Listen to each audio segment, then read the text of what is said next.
सोचा कि मैं शहद का छत्ता खाने जाता हूँ, तो वह यहाँ वहाँ भटक रहा था। तभी उसको एक शहद का छत्ता दिख ही गया।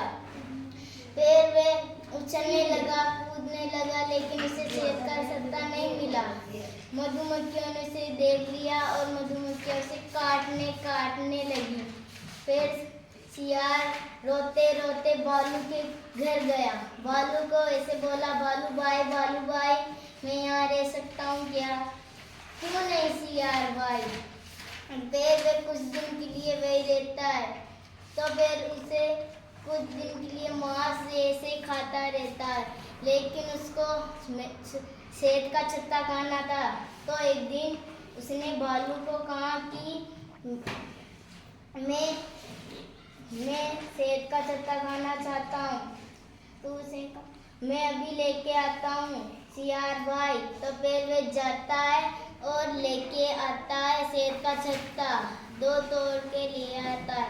तो फिर एक को तो खा जाते हैं, एक को कमरे में रख देते हैं, दूसरे में फिर एक को दोनों मिलके खा जाते हैं। तो सियार ने ऐसे सोचा कि इसने तो मिलके खाया, मुझे अकेले नहीं खाने दिया। तो उसने एक विचार सोची।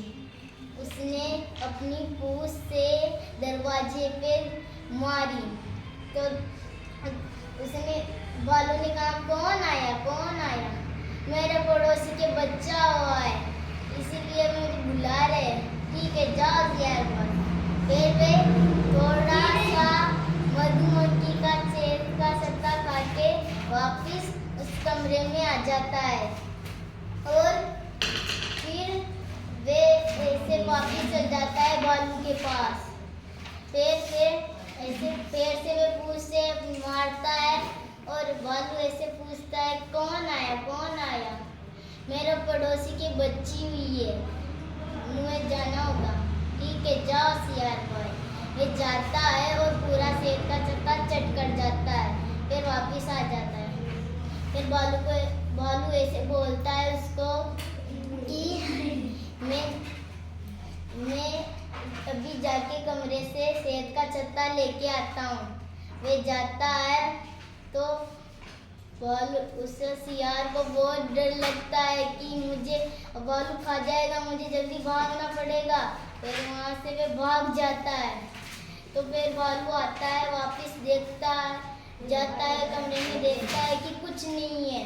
तो उसे पता चल गया कि वे सियार का ही काम हो सकता है। फिर वे वापस कमरे में जाता है, सियार तो गया आज। फिर वे जाता है और सियार को बहुत मजा चखाता है, उसे मार के खा जाता है। कौन सिखाया तने आ गान? अच्छा, तू अनोखी कहानी हम देख रहे थे। अनोखी कहानी भी और नंबू की कहानी भी है। अच्छा।